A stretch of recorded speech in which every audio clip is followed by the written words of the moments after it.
प्रशस्ति होना चाहिए, तभी वो वहां पर जाकर बैठ पाएगा। इसके बाद हमारा नेक्स्ट टॉपिक आ जाता है प्रशस्तिज एंड लैंड ग्रांट्स।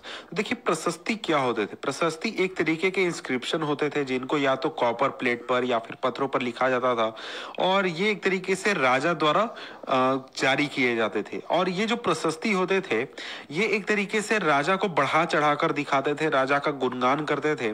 और जो प्रशस्ति थे वो ऐसे डिटेल रखते थे जिसमें कि हो सकता है कि ये जो डिटेल है ये ट्रू ना हो। फॉर एग्जाम्पल कोई राजा अगर प्रशस्ति लिख रहा है तो वो हमेशा अपनी बड़ाई करेगा, वो हमेशा अपने बारे में बहुत अच्छी चीजें बात करेगा, खराब चीजें तो बात करेगा नहीं। और हो सकता है कि वो झूठ बोल रहा हो या फिर बात को बढ़ा चढ़ा कर बोल रहा हो। तो इस वजह से प्रशस्ति जो थे वो हमेशा सच नहीं होते थे या फिर सही नहीं दिखाते थे। लेकिन ये एक तरीके से दिखाते थे कि जो प्रशस्ति है उस पर जो बातें लिखी गई हैं वो ये चीज दिखाती थी कि जो राजा है या फिर जो रूलर है वो खुद को किस तरीके से देखता है या फिर खुद को किस तरीके से लोगों के सामने पेश करना चाहता है। जैसे वैलिएंट खुद को दिखाना चाहता है या फिर विक्टोरियस वॉरियर के रूप में दिखाना चाहता है, या फिर इस तरीके से कि मतलब बहुत दानी है, बहुत ही महान है, बहुत ही ज्ञानी है, इस तरीके से वो खुद को दिखाना चाहता है। प्रशस्ति थे ये जनरली लिखे जाते थे ब्राह्मण्स द्वारा, जो कि एडमिनिस्ट्रेशन के काम में भी राजाओं की मदद करते थे।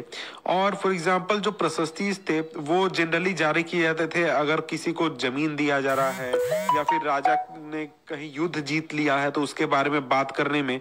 फॉर एग्जांपल यहाँ पर बताया गया है एक प्रशस्ति के बारे में, एक प्रशस्ति जारी किया गया था संस्कृत में, ये पाया गया था ग्वालियर में मध्य प्रदेश में। और ये नाग भट्ट के बारे में बात करता है जो कि एक प्रतिहार किंग है। ये बताता है कि जो राजा हैं अलग अलग इलाकों के, आंध्र इलाकों के या फिर सिंध के या फिर विदर्भ के, कलिंग, सभी जगहों के जो राजा हैं वो नाग भट्ट के सामने झुक गए हैं। नाग भट्ट के सामने उन्होंने सर झुका दिया है, नाग भट्ट सबके सामने जीत गया है, इस तरीके की बातें। और इसके आगे अगर हम बात करें तो जो किंग्स थे वो कई बार ब्राह्मणों को ग्रांट्स भी देते थे लैंड का, यानी जमीन दान में भी देते थे। और ये जो ग्रांट्स था इनको कॉपर प्लेट्स के ऊपर लिखा जाता था।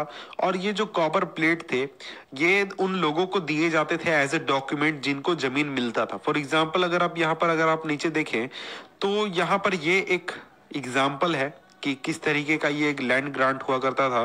और इस ग्रांट में कॉपर प्लेट पर ये सारी बातें लिखी गई हैं। और इसमें बीच में जो ये आप देख रहे हैं ये पूरा हिस्सा ये एक तरीके का सील है। ये इस बात को नोटिफाई करता है या फिर इस बात को बताता है कि ये जो पूरा डॉक्यूमेंट है ये ओरिजिनल है, ये सच में राजा द्वारा जारी किया गया है और ये फेक नहीं है। और इसके बाद यहाँ पर बताया गया है कि what was given with the land, यानी कि लैंड में क्या क्या चीजें होती थी जो कि एज अ ग्रांट दिया जाता था। तो उसको आप चाहें तो यहाँ पर पढ़ सकते हैं। तो यहाँ देखिए एक और प्रशस्ति के बारे में बात की गई है जो कि संस्कृत में लिखा गया था। और इसको लिखने वाला था एक कल्हन नाम का ऑथर। इसके बारे में उतना डिटेल में जानकारी नहीं है। और ये जो प्रशस्ति था ये कश्मीर के बारे में है, यानी कश्मीर के जो राजा थे उनके हिस्ट्री के बारे में। और ये जो प्रशस्ति था जनरली प्रशस्ति में ऐसा होता था कि वो राजा की अच्छी बातों को हमेशा बताता था।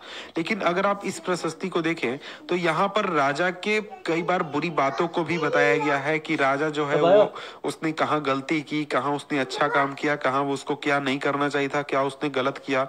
और इस चीज को लिखने के लिए जो ऑथर था उसने बहुत सारी चीजों को देखा है, जैसे इंस्क्रिप्शंस के जरिए या फिर डॉक्यूमेंट्स या फिर आई विटनेस, बहुत सारी चीजों को बहुत सारी स्रोतों से जानकारी को जमा करके इन बातों को लिखा है, यानी इस प्रशस्ति को बनाया है। ये इसकी बात यहाँ पर इसलिए की गई, यानी इस प्रशस्ति की बात यहाँ पर इसलिए की गई क्योंकि ये जनरल जो ट्रेंड है प्रशस्ति का उससे काफी अलग था।